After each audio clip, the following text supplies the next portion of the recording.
एक लड़का जिसकी किस्मत रातों रात बदल जाती है, उसको ऐसा तोहफा मिल जाता है जो उसने कभी सपने में भी नहीं कल्पना की थी। कहते हैं कि जब किस्मत अच्छी हो, किस्मत साथ दे रही हो, तो हर चीज़ मिलना नामुमकिन कभी हो ही नहीं सकता। ये बात मैं इसलिए कह रहा हूँ, जो इस लड़के ने कांड किया और जो इस प्रकार का इस लड़के को उपहार मिला, गिफ्ट मिला, उसको सुनने के बाद वाकई इसमें से हमारे जो भी दर्शक हैं, कुछ लोग देखेंगे तो कहेंगे कि काश उस जगह मैं होता, या फिर कुछ लोग ऐसे होंगे जो ये कहेंगे कि ऐसा नहीं होना चाहिए था, ये बहुत गलत हुआ, उस लड़के को ऐसा ऑफर नहीं मिलना चाहिए था। आखिर ऐसा क्या मिला था उस लड़के को, और उस लड़के के साथ आखिर अंजाम क्या होता है उसको ऑफर को मिलने के बाद। दरअसल बड़ा ही अजीब ऑफर मिलता है और उसका अंजाम जो होता है वो तो और ही ज़्यादा अजीब होता है। ये अपने आप में बेहद हैरान कर देने वाली कहानी है। इस वीडियो को आप जरा से भी स्किप मत करिएगा, इस वीडियो को आप ध्यान से सुनिएगा और ध्यान से देखिएगा और अपना प्यार और अपना सपोर्ट बनाए रखिएगा। कहानी शुरू करने से पहले आपसे एक हम्बल रिक्वेस्ट है, एक गुजारिश है, एक विनती है कि चैनल को सब्सक्राइब कर लें और वारदात तक परिवार का हिस्सा बने। वीडियो को लाइक कर दें, अपना प्यार और सपोर्ट बनाए रखें। आपके एक सब्सक्राइब से, एक लाइक से हमें उत्साह मिलता है और हमें वीडियो बनाने में एनर्जी मिलती है। चलिए कहानी की शुरुआत।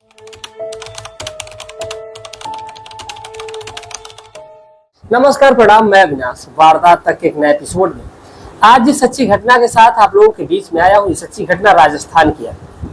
दरअसल राजस्थान का एक जिला लगता है श्रीगंगानगर। श्रीगंगानगर का नाम किसने नहीं सुना। एक फेमस यहाँ पर प्लेटफॉर्म भी है, रेलवे स्टेशन है, आप वहां पर भी देख सकते हैं। और इसी का एक छोटा सा गांव लगता है, जिस गांव का नाम शेखमतपुर गांव था। दरअसल इसी शेखमतपुर गांव में एक परिवार रह रहा होता है, जिस परिवार में एक व्यक्ति होते हैं जिनका नाम ये राकेश होता है। राकेश का बेटा होता है जिस लड़के का नाम प्रमोद होता है, और उसकी बेटी होती है जिसका नाम रानी होता है, और दूसरी बेटी होती है जो सबसे छोटी होती है, उसका नाम खुशी होता है। यानी कि 3 लोग होते हैं परिवार में, और उनकी जो धर्मपत्नी है राकेश की, जिनका नाम सुशीला है। अब ये 5 लोगों का परिवार बड़ा ही सुखी परिवार था। पिता अपनी बेटी की शादी के लिए रिश्ते ढूंढ रहा था। अब रिश्ता ढूंढ रहा था, अपने बेटे के साथ जाया करता था, लेकिन कहीं भी रिश्ता बन नहीं पा रहा था, और ना ही कोई ऐसा रिश्ता मिल रहा था जिस रिश्ते को आदमी एक्सेप्ट करता। कहीं जाता तो कहीं लड़का सही नहीं होता, तो कहीं एजुकेशन सही नहीं होती। एजुकेशन सिस्टम जो है वो थोड़ा सा सबको इस टाइम पे वीक कर दिया है। लेकिन अब आखिर राकेश जी को खोजना ही था। अब इसलिए वो अपने तरीके से अलग अलग गांव में जाया करते थे और अलग अलग जगह पे जाया करते थे, और जहां पर जा करके वो सोचते थे कि कहीं ना कहीं तो रिश्ता मिल ही जाएगा। जहां पर एक अच्छा परिवार मिल जाता तो वहां पर अपने बेटी की शादी कर देते हैं। बेटी यानी जो बड़ी बेटी जिसका नाम रानी होता है। अब इसीलिए वो अलग अलग जो इलाकों में खोज रहे होते हैं, तो उनकी ध्यान जो है एक गांव लगता है, जिस गांव का नाम होता है चरण सिंह गांव। चरण सिंह चौराहा करके, उसी चौराहे के नाम से वो गांव भी फेमस है, चरण सिंह गांव करके। अब उसी चरण सिंह गांव में एक परिवार रह रहा होता है, जिस परिवार के जो मुखिया होते हैं रतनलाल होते हैं। रतनलाल की धर्मपत्नी होती है जिनका नाम कमला होता है, और उनका एक बेटा होता है जिसका नाम रमेश होता है। रमेश और उसका एक भाई भी होता है, छोटा भाई, जिसका नाम ये गोलू होता है। अब ये 3 लोग यानी कि 3 भाई होते हैं, माफी चाहते, 2 भाई होते हैं, रमेश और गोलू। अब ये दोनों छोटे बड़े भाई मेहनत मजदूरी किया करते थे, और मेहनत मजदूरी करके अब ऐसे इनका जीवन भी कट रहा था। और रतनलाल भी थे, वो भी ज्यादा अमीर आदमी थे नहीं, उनका भी जो गुजारा ऐसे ही हुआ करता था। सब एक मिडिल फैमिली होती है। अब जब ये राकेश जी उस घर पे पहुंचते हैं यानी कि रतनलाल के, तो फिर वहां पर जाकर के अपने बेटी की रिश्ते की बात चलाने लगते हैं। और जब बेटी की रिश्ते की बात चलाते हैं तो फिर बात बनने लगती है, और धीरे धीरे जो ये प्रक्रिया है वो शुरू हो जाती है। और यहीं से प्रक्रिया जो है वो शुरू होती है। लड़की यानी कि खुशी की फोटो दिखाई जाती है, और उधर फिर वो लड़के की फोटो दिखाते हैं रमेश की। दोनों परिवार को लड़की और लड़के पसंद आ जाते हैं। अगर लड़की लड़के पसंद आ जाते हैं तो फिर शादी की एक डेट मुकर्रर की जाती है, और शादी की जो डेट मुकर्रर की जाती है वो 14 अगस्त 2000 ये 14 अगस्त 2015 की थी। अब बहुत ही अच्छे तरीके से रीति रिवाज से जो शादी है उसको किया जाता है, और शादी होने को तो हो जाती है, सब कुछ सही होता है। रानी अपने ससुराल में पहुंचती है, लेकिन ससुराल जो था वो बहुत ही अच्छा था, किसी भी प्रकार की कमी नहीं थी, ना किसी चीज की उसको जरूरत ज्यादा पड़ा करती थी। प्यार करने के लिए पति था, और छोटा प्यार जो करने के लिए दूल्हा जो करने के लिए एक छोटा सा देवर था, गोलू। अब इनका जो जीवन था वो सब कुछ सही चल रहा था। अब धीरे धीरे वक्त कट रहा था, लेकिन एक दिन जो रानी होती है वो कहती है वो मायके जाएगी, और उसको मायके भेज भी दिया जाता है। वो मायके चली जाती है। अब जब मायके जाती है तो फिर कुछ दिन वहां पर रहती है, और रहने के बाद फिर वापस अपने ससुराल आती है। अब इधर जब ससुराल आ जाती है फिर कुछ और वक्त गुजरता है, यानी कि जब 2016 आता है, अगस्त महीने में शादी हुई रहती है, और धीरे धीरे अब 16 आ जाता है, यही कोई नवंबर का महीना रहा होगा। नवंबर के महीने में जो रानी की माँ है, यानी जो सुशीला है, वो कहती है कि बेटी की अगर विदाई हो जाती तो बहुत अच्छा होगा। यहाँ पर भी हम लोगों का मन नहीं लग रहा है, आ जाती थोड़ा दिन तो साथ रह लेती तो ठीक हो जाता। तो कहते हैं कि ठीक है। अब इसीलिए जो रतनलाल है अपने बेटे यानी कि रमेश को कहते हैं कि तुम लेकर के चले जाओ। दरअसल जो रमेश है, रमेश को भी बाहर जाना होता है। वो तो अब जब रतनलाल कहते हैं तो वो कहता है कि ठीक है, पहले बीबी को पहुंचा लाता हूँ। अब इसीलिए वो अपनी बीबी को पहुंचाने के लिए अपने ससुराल जाता है। जब अपने बीबी को पहुंचाने के लिए ससुराल पहुंचता है तो फिर इधर एक डेट होती है 28 नवंबर की। 28 नवंबर की जो रात थी वो बेहद सुनहरी रात थी। दरअसल इसको जाना भी होता है। अब इसीलिए ये अपनी पत्नी से, धर्मपत्नी से बातचीत करता है, और ये बातचीत का सिलसिला जाते रहे रास्ते में तो हुआ ही रहता है। और वो राते रहे कहता भी है कि क्या तुम मुझसे मिलने नहीं आओगी रात में, अब तो मुझे जाना ही है, अगर तुम मुझसे मिल लेती एक बार तो सही रहता। वो कहती कि देखो चलने के बाद वहाँ पे बताएंगे कि मिल पाएंगे या फिर नहीं मिल पाएंगे, अगर सिचुएशन के हिसाब से, क्योंकि ज्यादा कमरे भी नहीं हमारे पास घर पे, तो ज्यादा कमरे नहीं है तो इसी वजह से मैं मिल नहीं पाऊंगी, तो थोड़ा सा तुम्हें भी बुरा लगेगा। वो कहता है कि ठीक है देख लेना, अगर पॉसिबल होगा तो आ जाना रात में, क्योंकि मुझे भी बाहर जाना है, तो फिर हम लोग कहाँ मिलेंगे इतना जल्दी, 6 महीने या साल भर बाद ही मिलेंगे। वो कहती है कि ठीक है। सभी जब घर पे पहुंचते पति पत्नी ये दोनों, तो मिल करके परिवार वाले बेहद खुश होते हैं, और इनके जीवन में ऐसा लगता है कि मानो खुशियों की बहार आ जाती है जब अपनी वो बेटी और अपने दामाद को सुशीला देखती है। दामाद जो कि बेहद खूबसूरत था, हैंडसम था, जवान था। अब ऐसे ही कुछ समय बीत रहा था, और समय बीतते और बीतते रात होती है। सभी लोग खाना खाते हैं, बातचीत करते हैं, और बातचीत करने के बाद रमेश को एक कमरे में सुला दिया जाता है। रानी और उसकी माँ सुशीला और उसकी छोटी बहन खुशी, ये तीनों एक कमरे में सोते हैं। अब इधर एक कमरे में तीनों बहनें माँ बेटियां सो रही हैं। इधर रमेश एक कमरे में, और जो भाई है यानी रानी का प्रमोद, वो किसी काम से बाहर गया हुआ था। अब उसका जो पिता है राकेश, वो बाहर सोया हुआ था। रमेश चूंकि पहली बार गया था, अब इसीलिए उसको दुलार प्यार ज्यादा मिला था, और उसके बाद उसको कमरे में सुलाया गया, पंखा चला दिया गया। अब जो रमेश है, जब कुछ रात गुजरती है, यानी रात की जब लगभग यही कोई 11 बजे होंगे, गांव में आप लोगों को पता ही है कि सभी लोग जल्दी खा पी करके सो जाते हैं, लेकिन जो माँ और बेटियां ये बातचीत कर रही थी, बातचीत करने का सिलसिला देर तक चलता है।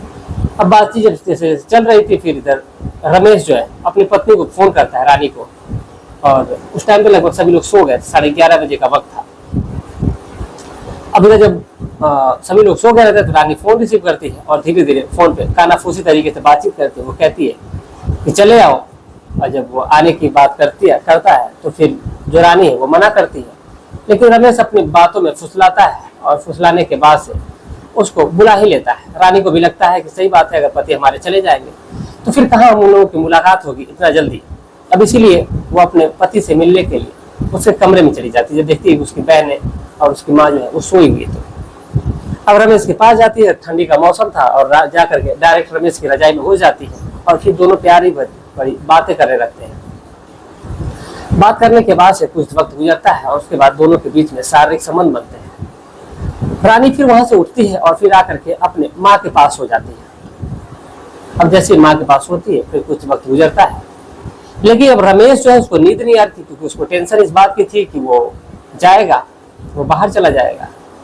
अब फिर वो कुछ देर बीतता है, यानी कि लगभग आधे घंटे का वक्त बीतता है, तो फिर वो अपनी पत्नी को कॉल करता है और जब पत्नी को कॉल करता है, जो फोन वाइब्रेट होता है, तो बगल में सोई हुई जो उसकी सासू माँ है, यानी उसकी जो माँ है, उसकी नींद खुल जाती है जब फोन वाइब्रेट होता है तो। लेकिन जो रानी है फोन उठा लेती है जल्दी से। अब इधर जो सुशीला है अब ऐसा तो नहीं बताएंगे कि हाँ वो जगी हुई है। अब इसीलिए जब वो फोन उठाती है रानी, तो फिर बातचीत करती है और रमेश कहता है कि चलिए आओ। तो फिर वो कहती है कि नहीं, अब तो मैं बिल्कुल नहीं आऊंगी, तुम्हारी वाली हो गई, तुमने जो कहा मैंने किया, अब मुझे नींद आ रही है, मैं बहुत तेज, अब मैं सोने जा रही हूँ। वो कहती है कि ठीक, वो रमेश कहता है कि ठीक है, कोई बात नहीं। अब जो रानी है वो सोने चली जाती है और सो भी जाती है।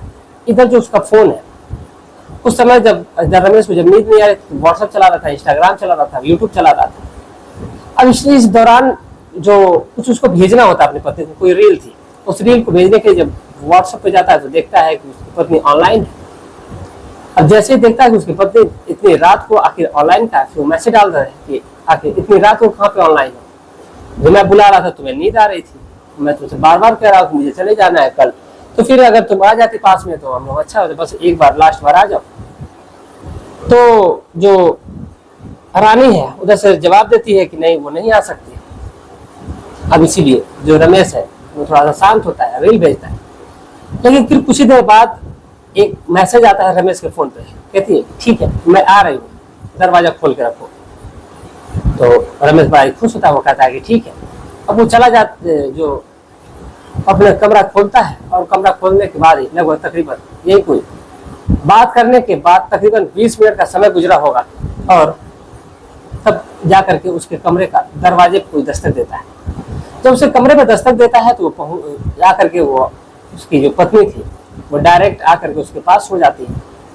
अब जैसे उसके पास आकर के सोती है तो फिर ये लोग अब बातचीत नहीं करते हैं। वो पहले भी मैसेज पे ये डील हो चुकी थी कि मैं आऊंगी तुम्हें बात नहीं करूंगी, बल्कि तुम्हें जो करना होगा जल्दी जल्दी कर लेना, उसके बाद मुझे छोड़ देना। वो कहता है कि ठीक है। अब जैसे वो जाती है उसके पास सोती है तो फिर वो अपनी पोजीशन में हो जाती है और रमेश भी अपनी पोजीशन में हो जाता है। तो लोग शारीरिक संबंध बनाने की जब तत्पर होते हैं। तो फिर जैसे रमेश उसको अपनी बाहों में जकड़ता है तो देखता है ये थोड़ी सी मोटी हो गई है। फिर वो कहता है कि ये क्या, तुम एक बार ही संबंध बनाने में कैसे मोटी हो गई है। अब इससे तुरंत उसको कुछ डाउट होता है, इसलिए उसने अपने फोन का फ्लैश जलाया और फ्लैश जला करके दिखाया कैमरा ऑन, मतलब फ्लैश जला करके वो देखता है तो देख करके एकदम से सन रह जाता है और वो देखता है कि यहाँ पर उसकी धर्मपत्नी नहीं बल्कि उसकी जो सासू माँ है वो आकर के सोई हुई। अब जैसे ही अपनी सास को अपने नीचे जब सोए हुए देखता है तो वो बिल्कुल सन्न सा रह जाता है। वो हटने की कोशिश करता है, लेकिन उसकी जो सास होती है वो उसको पकड़ करके खींच लेती है और खींच करके उसे कहती है कि जब सब कुछ हो ही गया है तो फिर आखिर जंग जब लड़ने के लिए उतर ही गए हो तो फिर पीछे क्यों हटना। ये मेरी तरफ से एक गिफ्ट समझो, दहेज में समझो तुम्हें मिला हुआ है और तुम मेरे साथ मजे कर सकते हो। मेरी बेटी तुम्हें मजे नहीं दे रही है तो फिर तुम मेरे साथ ही मेरी प्यास को भी बुझा दो। अब ऐसे खुला ऑफर आ रहा है और इतना बड़ा तोहफा मिल रहा है तो फिर रमेश आखिर कैसे मना करेगा। अब इसीलिए जो रमेश है वो उसके साथ शारीरिक संबंध बनाने का जो सिलसिला है अब वो शुरू कर देता है। अब यहीं से जो सिलसिला है वो शुरू होता है और तकरीबन बहुत देर तक ये सिलसिला चलता रहता है। और जब सिलसिला चलता है फिर कुछ वक्त जब गुजरता है, अब इसी दौरान जब उनका काम खत्म हो जाता है तो फिर उसकी जो सास है वहां से उठती है और सीधा अपने कमरे में चली जाती है जहाँ पर उसकी दोनों बेटियां सोई हुई थी और जा करके वो सो जाती है।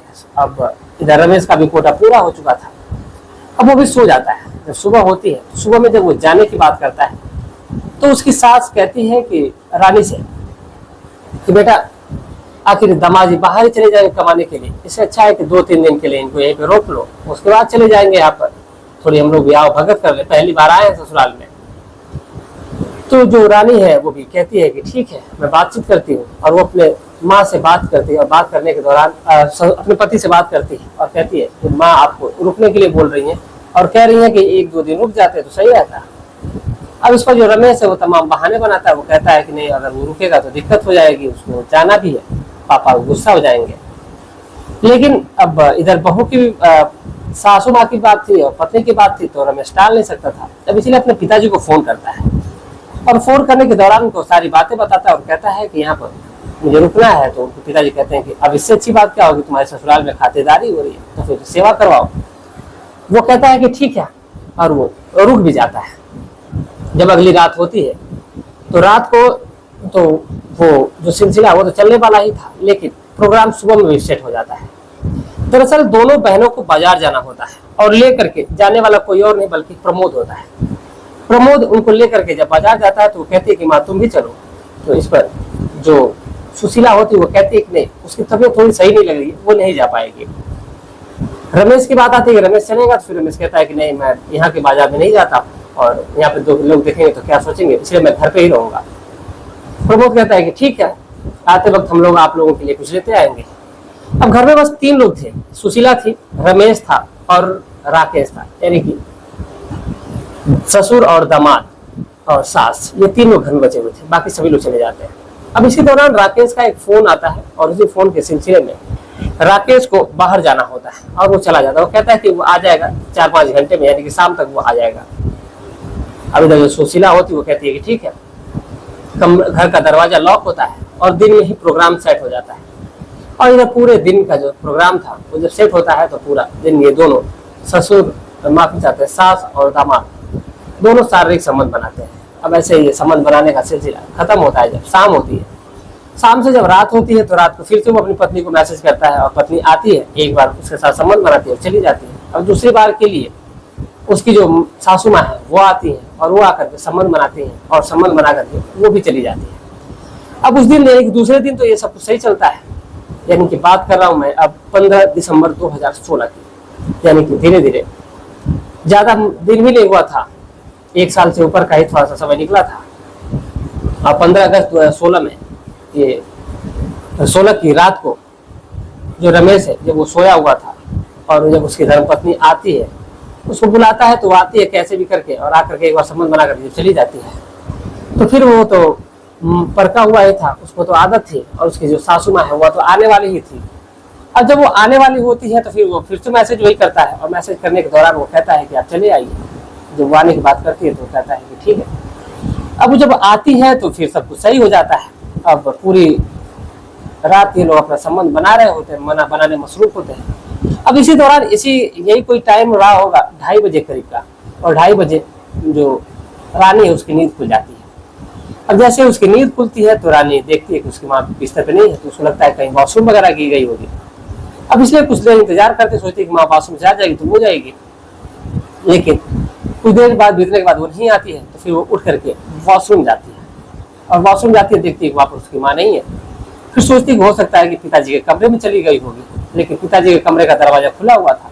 अब जा करके देखती है तो कमरे की लाइट भी ऑन थी, तो फिर उधर पिताजी अकेले सोए हुए थे। अब देखती है कि माँ बाथरूम में भी नहीं है और पिताजी के कमरे में भी नहीं है, फिर गई तो गई कहाँ। अब जब वो वहां से निकल रही होती है तो फिर सोचती है कि एक बार अपने पति के पास चल लूं और उनसे मिल भी लूं, क्योंकि उनको कल निकलना भी है, 2-3 दिन का समय भी हो गया। अगर वो सो गए होंगे और फिर मैं उन्हें जगाऊंगी, जगा करके उनके साथ एक बार शारीरिक संबंध बनाऊंगी, उसके बाद मैं आप भी आकर सो जाऊंगी, क्योंकि उनको भी कल चले जाना है। अब यही सोच करके वो अपने पति के कमरे में जाती है। तब तक देखती है कि कमरे की लाइट तो पहले से ही ऑन है, और जैसे कमरे की लाइट ऑन रहती है फिर देख करके वो थोड़ा सा सन्न रह जाती है, क्योंकि दरवाजा जो था वो अंदर से लॉक नहीं था। उन्होंने तो लॉक करा था, लेकिन गलती से लॉक होना छूट गया था। बहुत सारे हमारे भाई हैं जो अपनी गर्लफ्रेंड से मिलने कभी गए होंगे घर में, अगर तो गलती से उनका भी दरवाजा का लॉक अगर कभी करना भूल गए हो तो वो जरूर कमेंट करेंगे। तो रानी डायरेक्ट अंदर पहुंच जाती है और देखती है अपनी माँ को पूरी तरीके से निर्वस्त्र और अपने पति को पूरी तरीके से निर्वस्त्र। देख करके उसको थोड़ा सा शौक लग जाता है, वो थोड़ी सी परेशान हो जाती है और फिर वो डांटने लगती है अपनी माँ को, फटकारने लगती है अपने पति को, यानी कि अपनी माँ और अपने पति को दोनों को डांट लगाती है। और डांट लगाने के बाद वो एकदम गुस्से में बावली हो गई थी। अब वो इस कदर गुस्से में बावली हो गई थी कि उसको कुछ दिख नहीं रहा था, और वो अपने पति के ऊपर ही एक जोरदार एक गमला होता है, उसी गमले से उसके सिर पर मार देती है, पीछे से मार देती है, जिसको जैसे ही उसको लगती है उसका सिर फट जाता है और फटने के बाद वहीं पर लहूलुहान गिर जाता है। अब कुछ देर वो तड़पता है। इस दौरान माँ और बेटी में दोनों में झड़प होती है, और झड़प होने के बाद ही ये सिलसिला बढ़ने लगता है। और झगड़े की आवाज सुन करके भाई यानी कि जो प्रमोद है वो, और इधर जो उसका पिता है राकेश, और छोटी बहन खुशी, सभी लोग जग जाते हैं और सभी लोग वहां पर पहुंच जाते हैं। और पूछा जाता है कि आखिर क्या हुआ क्या हुआ। अब जैसे क्या हुआ की बात आती है तो फिर जो रानी है वो सारी बातें बताती है, देखिए ऐसे हो गया। लेकिन उसको ये बिल्कुल अंदाजा नहीं था कि जो रमेश के साथ हुआ है ऐसा ऐसा भी हो जाएगा। अब इसीलिए उसने जब जो राकेश होते हैं उन्होंने जब नब्ज टटोली तो उनको पता चला कि ये तो मर चुका है। अब जैसे ही वो मर चुका है तो फिर रानी को पता जाती है कि बात ये तो मर गया है। तो रानी कहती है आखिर उसने तो इतना जोर से भी नहीं मारा, आखिर अब क्या होगा। अब जो राकेश होते हैं वो कहते हैं कि आखिर हम लोग चोरी करके छुपाएंगे भी तो बात कुछ बनेगी नहीं, आखिर अपराध तो मेरी पत्नी ने भी किया है और तुम्हारे सुहाग के साथ इसने गलत किया है, तो भाई जो भी होगा अब तुम ये बताओ। तो कहते हैं कि नहीं मैंने गुनाह किया है तो मैं अपने जुर्म की सजा काटूंगी। अब इसलिए उसने थाने में फोन करवाया अपने पिता से और वो कहते हैं कि हमारे घर में एक मर्डर हो गया है, आप जल्दी से चले आइए।